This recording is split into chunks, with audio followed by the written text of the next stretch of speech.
Hermanos, vamos entonces a continuar con el tema que estábamos estudiando antes. El hermano Esron había dado la exposición del primer capítulo de la confesión y eventualmente vamos a estar volviendo cada cierto tiempo a las exposiciones de la confesión de fe. De hecho, tengo planeado en algún momento que hagamos, para no esperar, ¿verdad?, llegar hasta el capítulo 26, lo cual tomaría mucho tiempo, que hagamos un curso breve acerca del capítulo 26 y también de membresía, porque hay algunas personas que tienen interés en conocer de eso y pienso yo también que va a ser bueno que quede grabado para nuevos miembros en el futuro. Entonces, vamos a continuar con esto. Tenemos, en cualquier momento lo podemos detener y hacer ese curso o retomar con la confesión de fe. Entonces, el tema que estábamos estudiando es acerca del gobierno civil bíblico.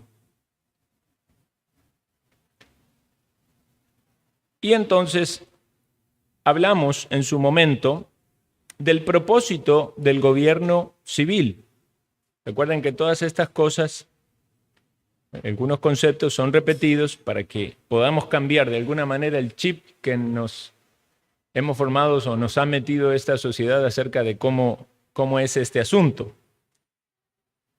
El propósito del gobierno civil, de acuerdo a la Biblia, es que los magistrados o gobernadores son ministros o siervos de Dios, comisionados para preservar el orden y la paz por medio de la administración de la justicia civil de Dios. Entonces, teniendo presente ese propósito, podemos hablar de responsabilidades que Dios le asigna al Estado. Y básicamente decimos que son dos. La primera es la justicia civil y la segunda es la defensa nacional. Podemos decir que hay otras responsabilidades adicionales, pero deben ser ya tomadas con cierto recaudo porque son como ciertas excepciones o posibilidades en las cuales el Estado tenga una injerencia válida en la sociedad sin salirse de su jurisdicción. Entonces, lo que vemos en la Biblia es que cuando el Estado traspasa la jurisdicción que Dios le asignó, es lo mismo que cualquier otra autoridad o institución asignada por Dios si traspasa su límite. Como un padre de familia tiene una responsabilidad en la institución de la familia, si traspasa ese límite en perjuicio de su familia o se mete en otro entorno en el cual por ser un padre no tiene autoridad, eso también sería incorrecto. O un pastor en una iglesia puede traspasar los límites de la autoridad que Dios le dio y querer tener injerencia en otro orden. Entonces, por eso este tema es tan importante. Vamos a hablar primeramente de ya habíamos hablado de la justicia civil en su momento, ¿no? Cuando hablamos de las penas y de las leyes, ¿verdad?, que deberían ser acorde a la ley de Dios. Ahora vamos a hablar de la defensa nacional. Entonces, para recordar este punto o entender este punto, debemos recordar la doctrina de la depravación total. ¿Cómo es el ser humano en su corazón, en su estado espiritual, antes de que Dios haga una obra de gracia? Dice la Escritura que somos pecadores, que el ser humano está corrompido, tiene una naturaleza depravada, ¿verdad? Y entendiendo esa descripción bíblica acerca del pecado reinante en esta raza caída, no es nada extraño entender también por qué en ciertos gobiernos o en ciertos territorios ha habido gobernadores que han sido codiciosos, avaros, ambiciosos de poder, y que en esa ambición y en ese deseo de tener más poder, más dominio, seguramente más riquezas, también atacan otras naciones.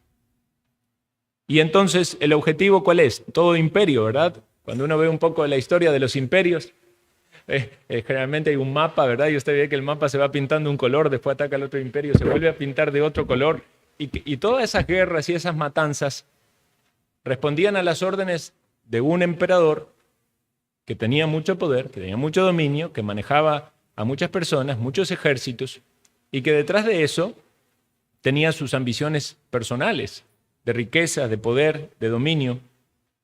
Entonces, si esta es la naturaleza humana, y es obvio que el poder corrompe, cuando hay personas depravadas en cargos de poder y actúan según esa naturaleza, van a transgredir o a traspasar la jurisdicción lícita de su poder para convertirse en gobernantes ilícitos, y eso no solo va a ser afectando a su propio pueblo, nación, sino también muchas veces a otras naciones.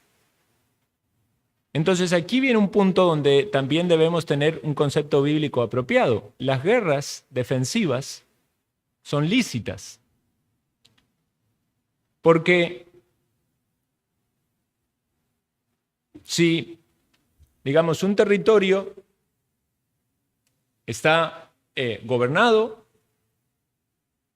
por alguien que está en autoridad, ¿verdad?, de manera lícita, y viene otro gobernante de otro lugar y ataca ese territorio, entonces aquellos que están en ese territorio tienen el derecho a la defensa. Vamos a ver esto entonces, hermanos. La policía civil o la fuerza pública y el ejército en una nación son esenciales. ¿Verdad? Como hemos dicho antes, ¿cuántas veces se habla de Costa Rica como un país elogiable porque no tiene ejército? Eso es prácticamente entregar la capacidad de autodefensa a otra nación bajo, vaya a saber uno, qué convenios o qué intereses, porque nada sale gratis, ¿verdad?, en este mundo. Entonces, nosotros vemos, por ejemplo, que ya desde el Génesis se relata de que Dios había llamado a Abraham a que fueran por la tierra en una época, ¿verdad?, donde realmente muchos territorios estaban despoblados y libres, ¿verdad?, como a veces cuenta la gente de mucho tiempo antes que aquí, aún aquí, ¿verdad?, digamos en los 1900, al inicio, había muchas tierras que estaban libres y simplemente uno iba y ahí establecía su finca y ahí tenía su ganado. Y bueno, Dios llamó a Abraham y los hizo andar por una tierra. Y vemos en un capítulo donde luego de la separación de Abraham y Lot, ¿verdad?, que ellos ven la tierra que era muy grande y Lot elige esa tierra, camino a Sodoma. Luego vemos que Dios guía a Abraham a ir en defensa de Lot porque había venido un ejército extranjero y lo había tomado cautivo y habían atacado la región y la zona donde él estaba. Entonces, ¿cuál es el argumento detrás de eso? Es que esa guerra defensiva era válida. En Números capítulo 1, versículo 3, las instrucciones acerca de la guerra que recibe el pueblo de Israel dice: de 20 años arriba, todos los que pueden salir a la guerra de Israel los contaréis tú y Aarón por sus ejércitos. O sea que era válido y era obligatorio en un sentido aquellos que estaban físicamente capacitados cuando tenían más de 20 años en Israel estar preparados para pelear. Hombres, ¿verdad? Por supuesto. Las mujeres se quedaban con los niños en sus hogares y también como guardas de las pertenencias. En Nehemías capítulo 4, versículo 13 en adelante, dice: entonces por las partes bajas del lugar detrás del muro y en los sitios abiertos puse al pueblo por familias, con sus espadas, con sus lanzas, con sus arcos. Después miré, me levanté y dije a los nobles y a los oficiales y al resto del pueblo: no temáis delante de ellos, acordaos del Señor grande, temible, y pelead por vuestros hermanos, por vuestros hijos, por vuestras hijas, por vuestras mujeres y por vuestras casas. Y cuando oyeron nuestros enemigos que les habíamos entendido y que Dios había desbaratado el consejo de ellos, nos volvimos todos al muro, cada uno a su tarea. Desde aquel día la mitad de mis siervos trabajaba en la obra y la otra mitad tenía lanzas, escudos, arcos, corazas, y detrás de ellos estaban los jefes de toda casa de Judá. Los que edificaban en el muro, los que acarreaban y los que cargaban, con una mano trabajaban en la obra y en la otra tenían la espada. Porque los que edificaban, cada uno tenía su espada ceñida a sus lomos, y así edificaban. Y el que tocaba trompeta estaba junto a mí, y dije a los nobles y a los oficiales y al resto del pueblo: la obra es grande y extensa. Nosotros estamos apartados del muro, en el muro, lejos unos de otros. El lugar donde oyereis el sonido de la trompeta, reuníos allí con nosotros. Nuestro Dios peleará por nosotros. Nosotros pues trabajaremos en la obra, y la mitad de ellos tenía lanzas desde la subida del alba hasta que salían las estrellas. También dije entonces al pueblo: cada uno con su criado permanezca dentro de Jerusalén, y de noche sirvan de centinela, y de día en la obra. Ni yo, ni mis hermanos, ni mis jóvenes, ni la gente de guardia que me seguía, nos quitamos nuestro vestido. Cada uno se desnudaba solamente para bañarse. Vean este ejemplo. Israel había vuelto parcialmente después del cautiverio y había tenido permiso lícito por parte del emperador, ¿verdad?, para la reconstrucción de su ciudad. Sin embargo, había enemigos que querían atacar esa ciudad. ¿Y qué dijeron ellos? Si nos atacan, entonces que nos ataquen, y que se mueva el emperador. No, ellos tenían que pelear por la defensa de su casa, de sus hogares y de la ciudad que Dios le había dado. Y no solamente tenían que pelear, sino tenían que trabajar para construir el muro, porque el muro efectivamente era una manera de defensa. Entonces era lícito que ellos hiciesen eso. Y vemos aquí también cómo es no solamente lícito, sino responsabilidad de la defensa por las familias. Dice: pelearán por vuestros hermanos, por vuestras hijas, por vuestras mujeres, por vuestras casas. Evidentemente, cuando viene un ataque enemigo, no van a tener piedad de cada uno de los integrantes. ¿Y qué va a hacer? ¿Se va a quedar de brazos cruzados alguien? Tiene que defender aquello que Dios le ha dado. En el Salmo 144 dice: bendito sea Jehová, mi roca, quien adiestra mis manos para la batalla y mis dedos para la guerra. El pueblo de Israel era un pueblo guerrero. Ahora debemos hacer esta salvedad. Dios no llama hoy a la iglesia a conquistar tierras. Dios llamó a Israel a conquistar la tierra prometida porque fue una tierra que Él específicamente le dio y por revelación. La iglesia hoy no tiene revelación de conquistar físicamente ninguna tierra prometida, ¿verdad? Tenemos nuestra herencia en el Señor.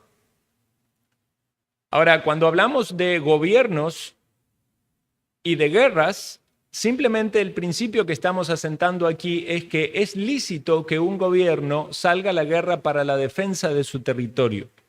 Lo que podemos cuestionar muchas veces es si el tal gobierno es un gobierno lícito, porque uno puede ver la evidencia de una consecuencia divina, digamos, un gobierno pagano, impío, que hace las cosas contrarias a la voluntad de Dios, y entonces uno puede ver que Dios más bien está trayendo un castigo sobre la nación.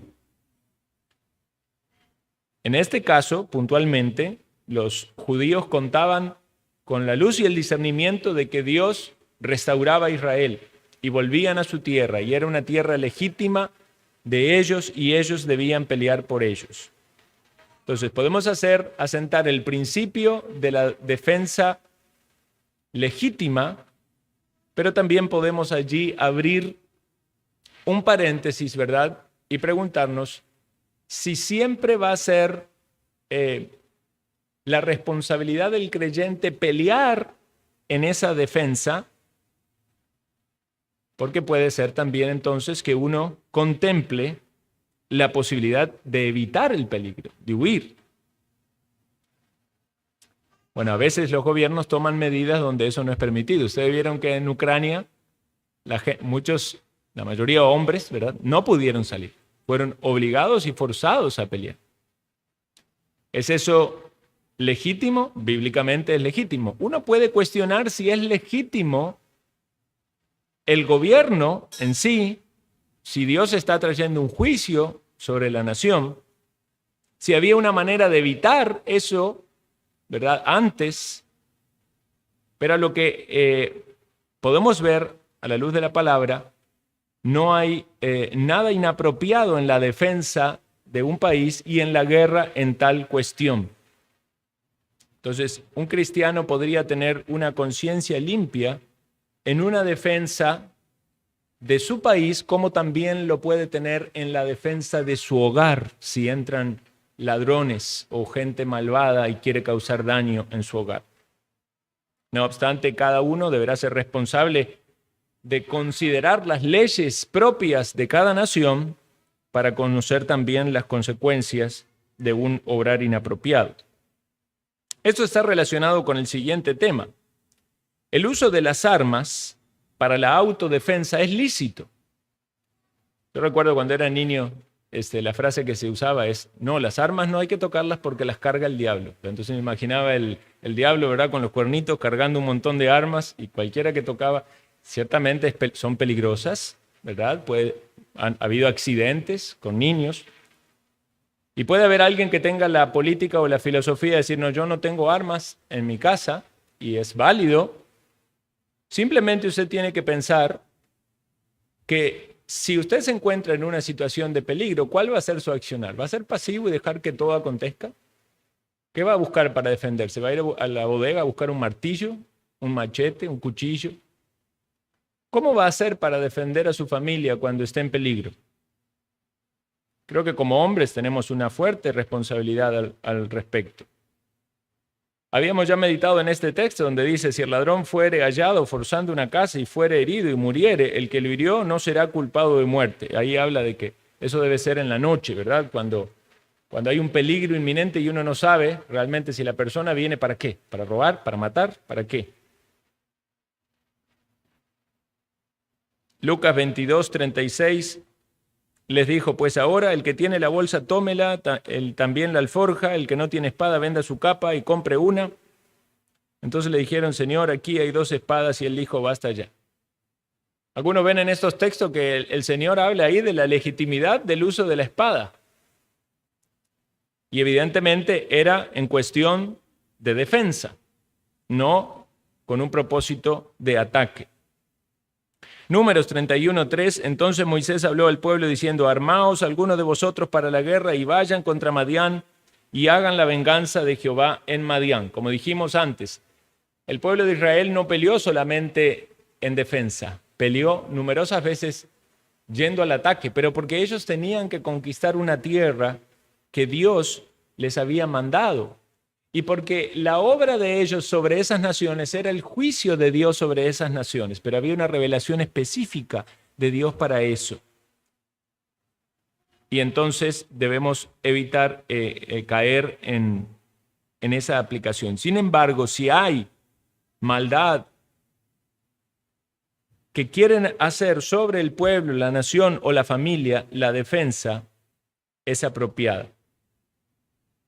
Los gobiernos opresivos prohíben el uso de las armas a sus ciudadanos como un primer paso hacia la subyugación y el saqueo de sus bienes. Ustedes saben que en Estados Unidos hay un gran debate acerca del uso de las armas. Algunos están a favor de las armas y otros están en contra de las armas. Cada vez que hay alguien que usa mal un arma, algún asesino de esos que sale en serial o algo así, salen todos aquellos que dicen que no debería usar armas. El problema de que cuando los ciudadanos no portan armas es prohibirles o limitarles hasta el extremo el uso de su defensa propia. Pero los criminales o los malvados sí van a tener armas, aunque sea de manera ilícita, pero las van a conseguir. En Jueces capítulo 5:8 dice: cuando escogían los nuevos dioses, la guerra estaba a las puertas. Se veía escudo o lanza entre 40,000 en Israel. En un momento de total apostasía de Israel, entregados a la idolatría, no había manera de que ellos pudiesen defenderse. ¿Por qué? Porque los gobernantes se habían encargado de quitarles la manera de poder defenderse. Primera de Samuel 13:19, y en toda la tierra de Israel no se hallaba herrero, porque los filisteos habían dicho, para que los hebreos no hagan espada o lanza. La opresión filistea se encargó de que no tuviesen armas, porque si tenían armas se podían defender.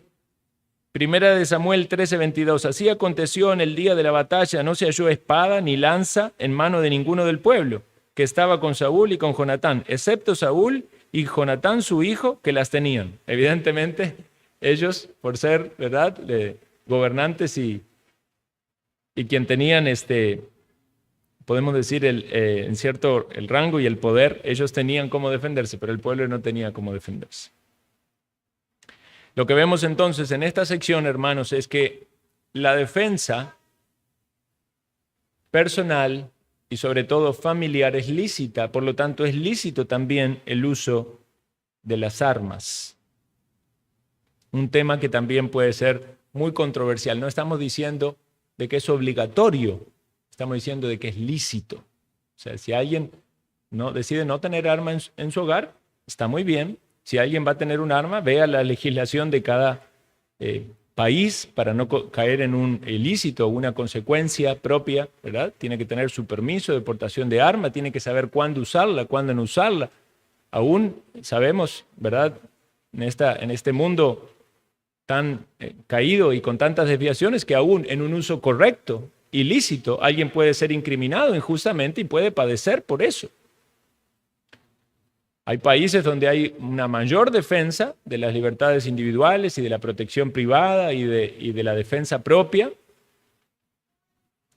Hay países donde alguien invade la propiedad privada, ¿verdad?, sin autorización y algo, y usted tiene esa capacidad de respuesta y de defensa. Sin embargo, hay otros que no. Si no puede demostrar de que usted lo van a matar, entonces usted no puede disparar. Hermanos, ustedes saben, en Estados Unidos tenemos conocidos de Estados Unidos. Ustedes saben que como en Estados Unidos, en muchos estados se permite el uso de las armas. Si cualquier persona puede ir a una armería, comprar su arma, incluso portarla, no de manera visible. Para portarla de manera visible es otro tipo de permiso, ¿verdad?, solo para ciertas personas. Pero usted como ciudadano puede portar un arma. Y en caso de defensa personal o para salvaguardar la vida de otra persona, usted puede usarlo. Entonces, aún en las iglesias, hermanos, conozco pastores que predican con su arma debajo del púlpito. ¿Qué pasaría si entra un loco y empieza a matar gente? ¿Qué va a hacer el pastor? Se va a esconder. El pastor tiene que defender a sus ovejas.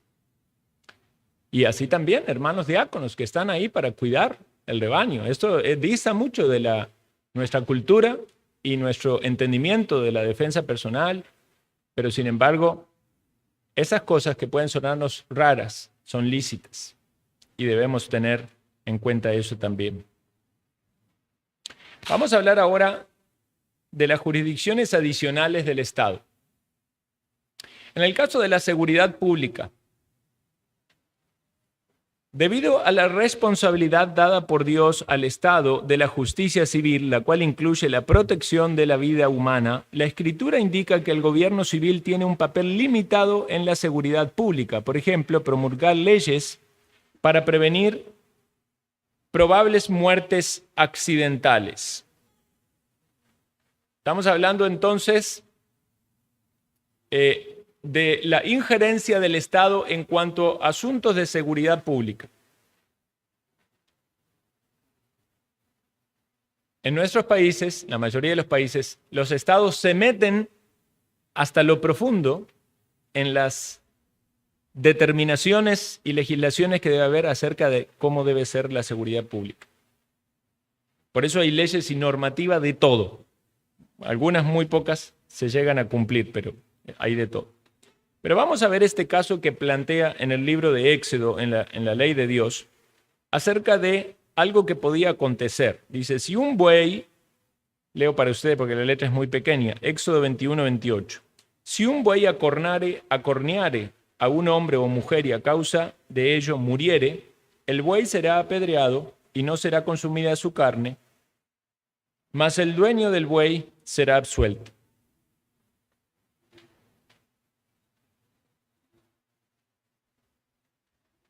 Versículo 29. Si el buey fuere acorneador desde tiempo atrás y a su dueño se le hubiere notificado y no lo hubiere guardado y matare a un hombre o mujer, el buey será apedreado y también morirá su dueño. Ustedes ven la ¿cómo podemos decir? La justicia de la ley de Dios. Porque el primer versículo relata algo que es accidental, es decir, no podemos controlar las reacciones de un animal. ¿Y qué pasa si un buey de repente mata a alguien? Bueno, puede haber sido también que la persona se acercó al buey, no debería haberse acercado, ¿verdad? Son bestias. No iba a morir el dueño en esa situación, moría el buey. Pero ¿qué pasaba si ya ese buey ya había matado a alguien? Se le había notificado al dueño de algún peligro. Bueno, no podía haber matado a alguien porque si hubiera aplicado habría muerto el buey. Se le habría notificado al dueño de algún peligro. Ahora había una responsabilidad en el dueño por no haber cuidado la vida de las personas a causa del peligro. Digamos, hoy uno lo podría aplicar, por ejemplo, a un perro agresivo, ¿verdad? Que uno tiene un perro agresivo que salió y mordió a alguien. Ya, si la segunda oportunidad usted no cuidó de eso, usted no está cuidando la vida. Y hay un peligro detrás de eso. Y hay una responsabilidad para el dueño. Dice versículo 30. Si le fuera impuesto precio de rescate, entonces dará por rescate de su persona cuanto le fuera impuesto. Haya corneado a hijo, haya corneado a hija, conforme a este juicio se hará con él. Si el buey acorneare un siervo o una sierva, pagará su dueño 30 siclos de plata, y el buey será apedreado. Si alguno abriere un pozo o caverna o cisterna y no la cubriere, y cayere allí buey o asno, el dueño de la cisterna pagará el daño, resarciendo a su dueño, y lo que fuere muerto será suyo. Si el buey de alguno hiriere al buey de su prójimo de modo que muriere, entonces venderán el buey vivo y partirán el dinero de él, y también partirán el buey muerto. Mas si era notorio que el buey era corneador desde tiempo atrás y su dueño no lo hubiere guardado, pagará buey por buey, y el buey muerto será suyo. Otros textos que confirman esa justicia de la ley de Dios y la importancia de la prevención de la vida. Si usted abre un hueco y no lo tapa y ahí cae una persona o cae un animal, eso va a ser responsabilidad de aquel que lo hace.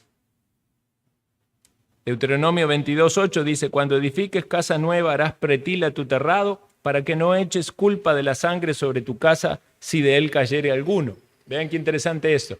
Los judíos construían casas de manera tal de que pudiesen subir como al techo, y quedaba como una especie de terraza así en el techo de la casa, donde muchas veces podían sentarse y también tener algún tipo de actividad. Si no le construían un pretil o una baranda o algún tipo de resguardo, lo que estaban haciendo es poner en cierto riesgo a las personas que allí suban. Es como hacer una escalera, ¿verdad? Y no ponerle una baranda.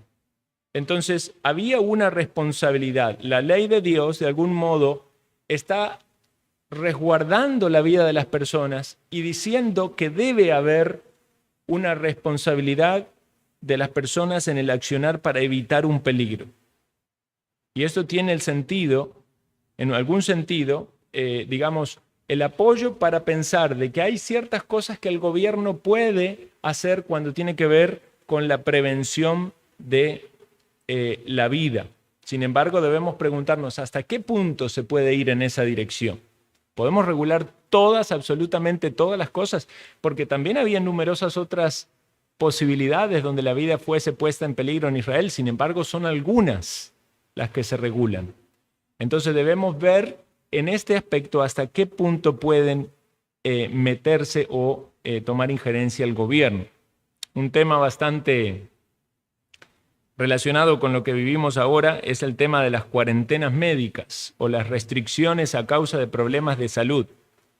Israel tenía una puntual que era cuando había lepra. El tema de la lepra, ustedes saben que la lepra, tal como se vivía en Israel, era una enfermedad muy contagiosa y una enfermedad con daños irreversibles. No estamos hablando de algo temporal, ¿verdad? Estamos hablando de algo irreversible y que si no se frenaba, evidentemente podía llevar a destruir la nación, porque todos enfermos iban a perder de manera progresiva partes de su cuerpo hasta morir. Entonces había una ley, además de ser una enfermedad que los dejaba ceremonialmente inmundo, había una ley que ponía en cuarentena religiosa, porque era llevada a cabo por los sacerdotes, a aquellos que eran sospechosos de esa enfermedad. Pero la cuarentena era solo para el afectado, no para todas las personas. Por eso dice aquí Levítico 13:4, si en la piel de su cuerpo hubiere mancha blanca, pero que no pareciere más profunda que la piel, ni el pelo se hubiere vuelto blanco, entonces el sacerdote encerrará al llagado por 7 días. Es decir, era necesario eso para confirmar si lo que la persona tenía, las llagas que la persona tenía eran de lepra. Porque si esa persona andaba normalmente y tenía contacto con otros, entonces iba a esparcir esa enfermedad. Pero volvemos a considerar esto: una enfermedad grave, muy contagiosa, de la cual no había cura, no era reversible, a no ser que sea por un milagro, ¿verdad? Y la cuarentena era solo para el afectado. Entonces veamos bien este asunto cuando nosotros evaluamos o cuestionamos políticas del gobierno acerca de las libertades individuales con todo lo que pasó con relación en la pandemia a nivel global, ¿verdad? No solo de este gobierno, sino de todo el mundo. ¿Será que es correcto restringir las libertades de todas las personas por la posibilidad de un contagio, ¿verdad? Cuando una enfermedad tiene, más allá de que para aquel que la ha experimentado puede haber sido seria, pero tiene una tasa de incidencia y de mortalidad mínima a nivel mundial, y donde hay detrás de todo este manejo también muchas controversias acerca de los intereses de las empresas y de los gobiernos detrás? Bueno, pudiésemos considerar a la luz de la palabra de Dios que si hubiese buenas motivaciones y realmente fuera por guardar y por cuidar las personas, hay un marco de legitimidad en cierta prevención, pero de ningún modo una injerencia que limita las libertades como los hemos vivido. Hermanos, consideremos el tema de los caminos. Algunas personas consideran que la obra pública de caminos y toda la cuestión es responsabilidad de los gobiernos. Bueno, la Biblia solamente habla de un contexto en el cual los gobiernos pueden trabajar para proveer de caminos al pueblo. Y eso lo dice en Deuteronomio 19:3, cuando dice: arreglarás los caminos y dividirás en 3 partes la tierra que Jehová tu Dios te da en heredad, y será para que todo homicida huya allí.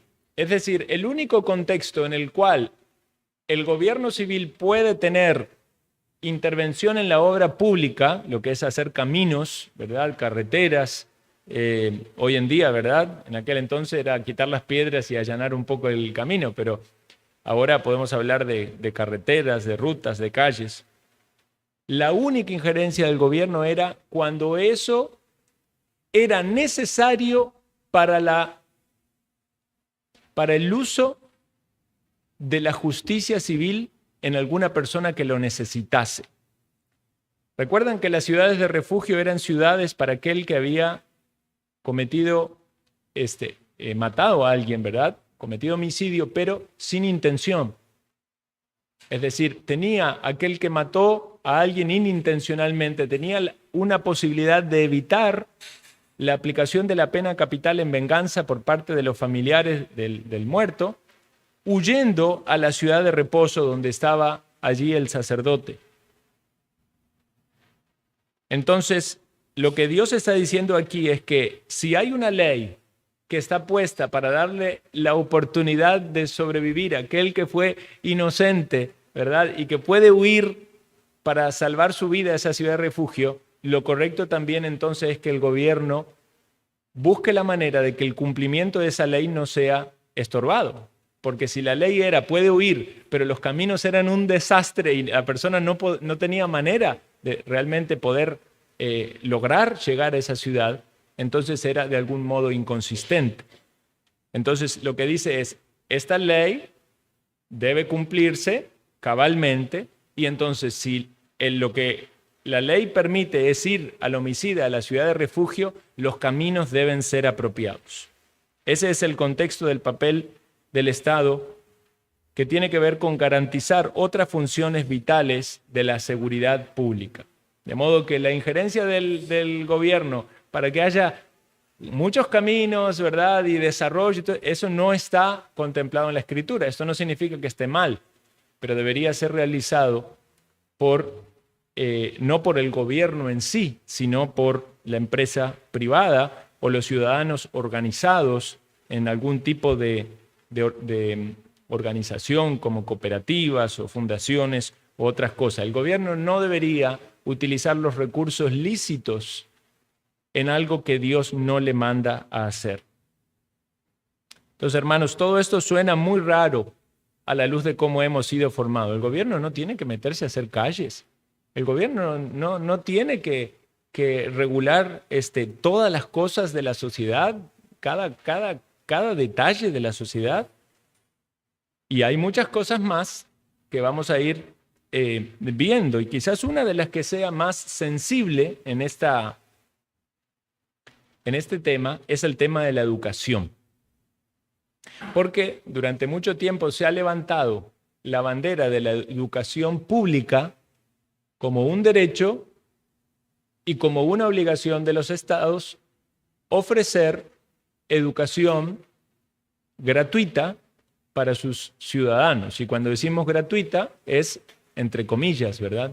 Porque nada es gratis. Es decir, si lo invitan a usted a cenar y le dicen que no paga, es gratis, en realidad no es gratis. Alguien pagó por eso, ¿verdad? Por esa comida. Podemos decir que no es gratis nada. La educación de los niños, y vamos a poner el énfasis principal en los niños, creo que aquí en el caso de Costa Rica, la educación escolar básica, el colegio también, ¿verdad?, se ofrece como gratuito. No sé si el colegio público es gratuito, ¿verdad? Hasta completo. Ok. Bueno, todo eso en realidad no es gratuito. Es decir, no lo paga el gobierno como nos acostumbramos a decir. Lo paga cada ciudadano con sus impuestos. Entonces, si Dios no manda a los gobiernos a realizar esta función, es el Estado saliendo de su jurisdicción lícita. Por lo tanto, el uso de esos recursos para algo que no es apropiado para el gobierno se transforma en una irresponsabilidad del gobierno. Vean, todos los versículos de la Biblia que se refieren a la enseñanza, instrucción y entrenamiento de los niños indican que es responsabilidad y autoridad de los padres. Eso es lo que vemos en la Escritura. Entonces, podemos pensar y entender que los niños, durante mucho tiempo, no solo en Israel, sino en muchas otras naciones, no se criaron yendo a la escuela desde que tenían 5 años, 6 años, ¿verdad? Sino que se criaron con sus padres en sus hogares, aprendiendo de ellos. Cuando el Estado asume esta autoridad, lo que el Estado está haciendo es usurpar el papel que Dios le dio a los padres. Cuando los padres ceden esta autoridad al Estado, lo que están haciendo es desatender el papel que Dios le dio a ellos. Ahora vamos a considerar también un aspecto importante.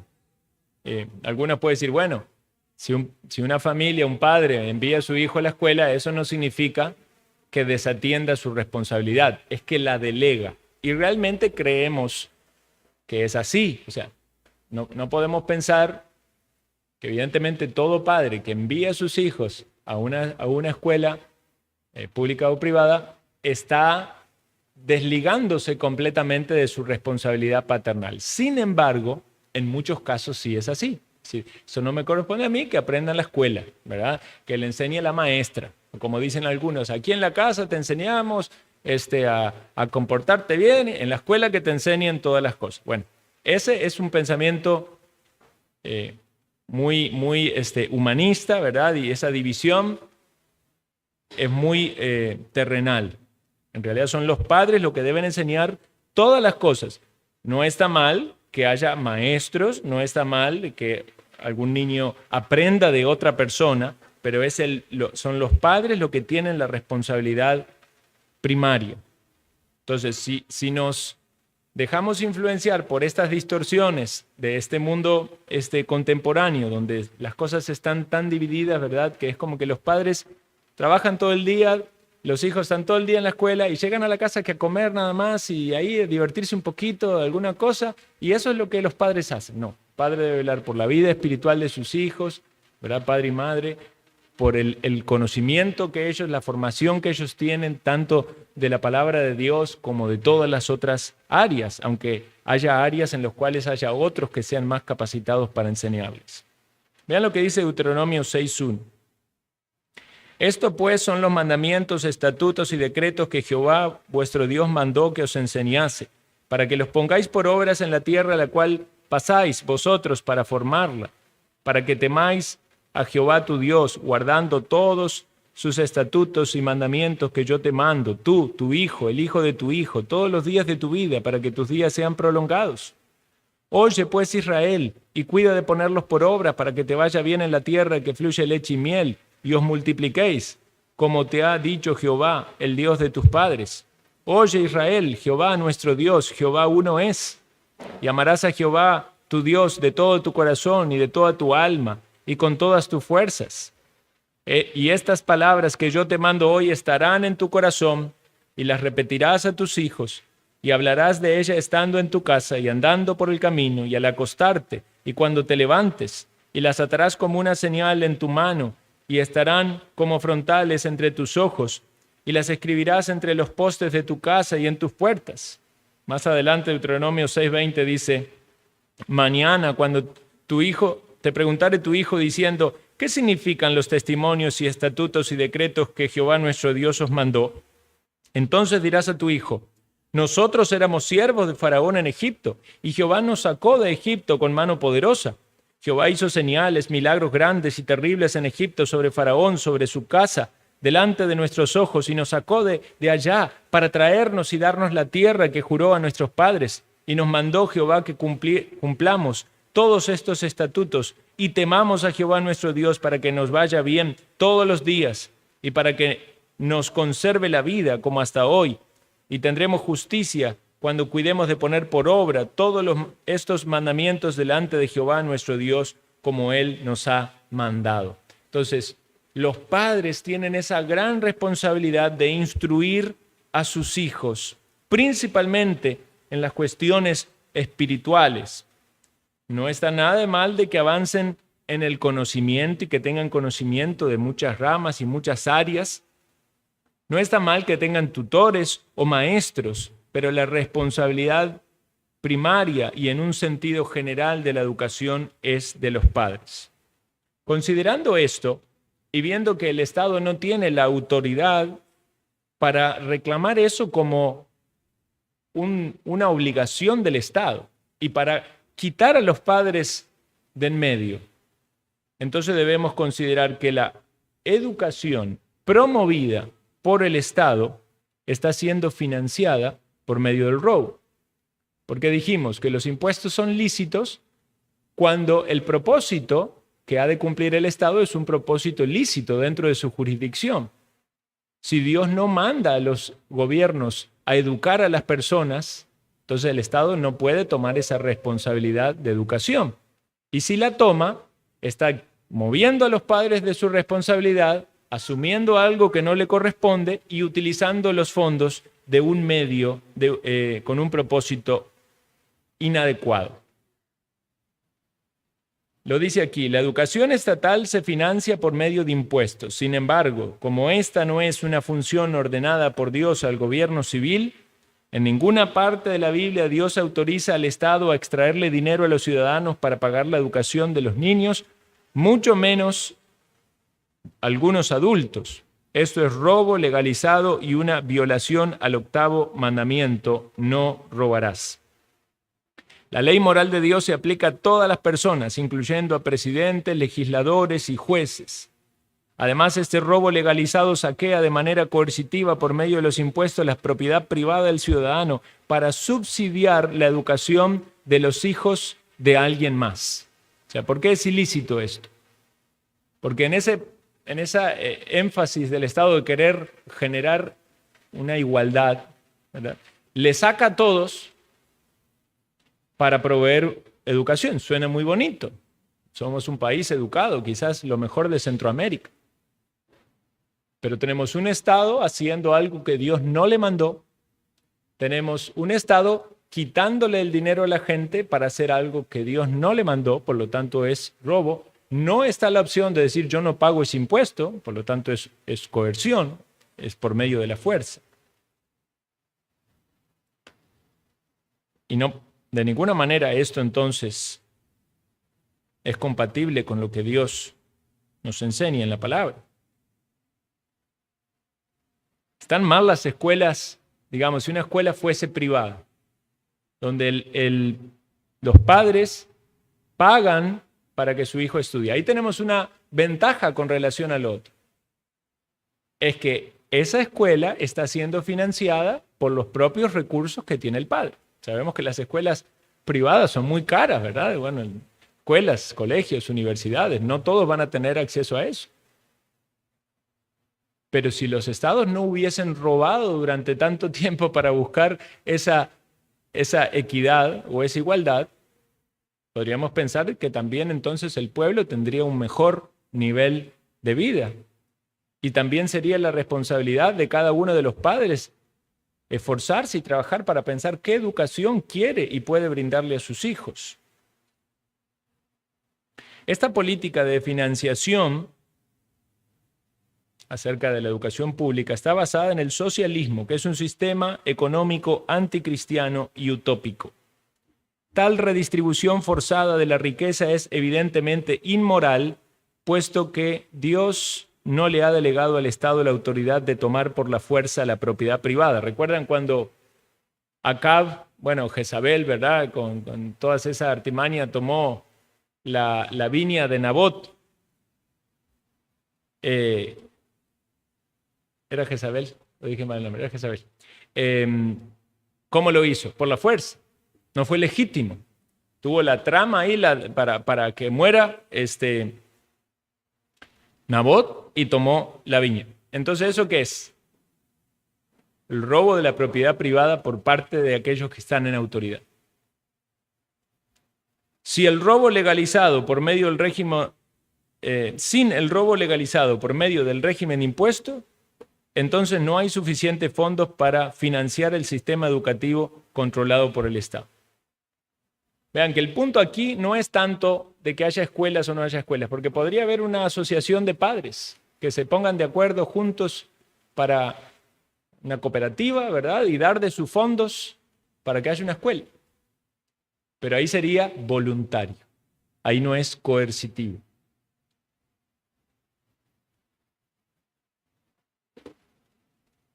La educación controlada por el Estado es el arma de los tiranos y los destructores de la libertad. Dios no ha delegado al magistrado civil la autoridad de legislar o supervisar los pensamientos de la gente. Sin embargo, otorgarle autoridad educacional al Estado es armarlo con el arma más eficiente del despotismo, el control sobre las mentes y los puntos de vista de los ciudadanos, especialmente de los jóvenes. Esto se ha demostrado de manera repetida en el siglo pasado en los países comunistas y en la Alemania nazi.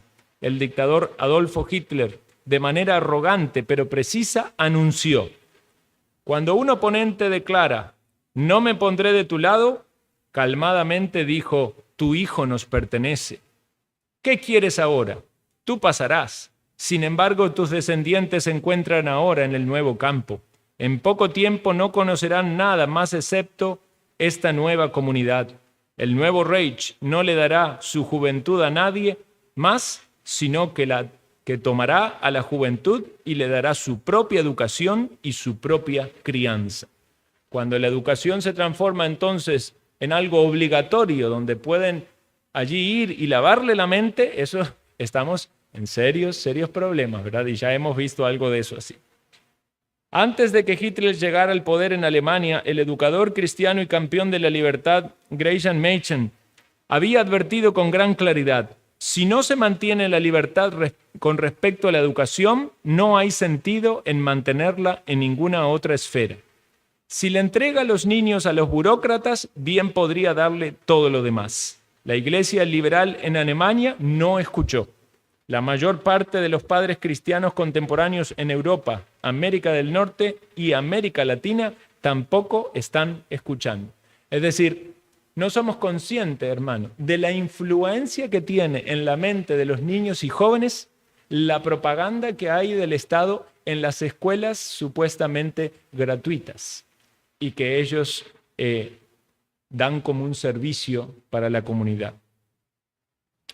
Entonces, hermanos, este punto, que puede ser un punto que toca las sensibilidades, ¿verdad? Bueno, algunos hemos ido a escuelas públicas, algunos han sido formados en universidades públicas y le dan como mucho crédito, honor, digamos, gracias a becas y ayudas sociales han obtenido un rango académico o un prestigio.